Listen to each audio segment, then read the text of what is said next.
사라는 하나님의 약속을 믿고 기적적으로 아이를 낳은 여인으로 그녀의 이야기는 믿음의 여정을 보여줍니다. 원래 이름은 사례였던 그녀는 아브라함의 아내로 하나님의 약속 속에서 중요한 역할을 담당했습니다. 그러나 그녀의 삶은 처음부터 믿음으로 가득 차 있지는 않았습니다. 사라는 나이가 많아 아이를 낳을 수 없는 상황이었고 아브라함과 함께 하나님의 약속을 받았지만 자신의 현실을 생각하면 그 약속이 이루어지기란 불가능해 보였습니다. 하나님께서 아브라함에게 그의 후손이 하늘의 별처럼 많아질 것이라고 약속하셨을 때 사라는 그 말을 믿기 어려웠습니다. 그래서 그녀는 자신의 방법으로 그 약속을 이루려 했습니다.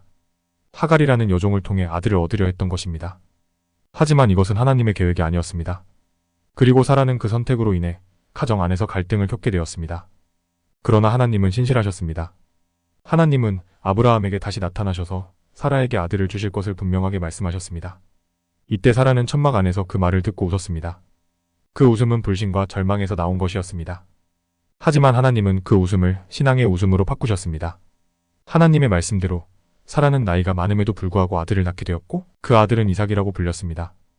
이삭이라는 이름은 웃음이라는 뜻입니다. 하나님께서 사라의 불신과 절망을 기쁨과 감격으로 바꾸신 것입니다. 사라의 이야기는 우리에게 하나님이 약속하신 것을 어떻게 이루시는지 보여줍니다. 사라는 처음에는 자신의 현실을 바라보며 하나님의 약속을 믿기 어려워했지만 결국 하나님의 신실하심으로 그 약속을 경험하게 되었습니다. 이 이야기를 통해 우리는 우리의 연약함과 한계를 뛰어넘어 일하시는 하나님의 능력을 배웁니다. 사라가 하나님의 약속을 믿고 끝까지 기다렸듯이 우리도 우리의 상황을 넘어서 하나님의 신실하심을 신뢰해야 합니다. 사라의 이야기는 믿음의 여정을 보여줍니다. 때론 우리가 하나님을 의심하고 우리의 현실에 눌릴 때도 있지만 하나님은 약속을 지키시는 분이며 그분의 계획은 완전합니다. 하나님은 우리를 통해 기적을 이루실 수 있으며 우리의 불신을 믿음의 고백으로 바꾸실 수 있는 분입니다.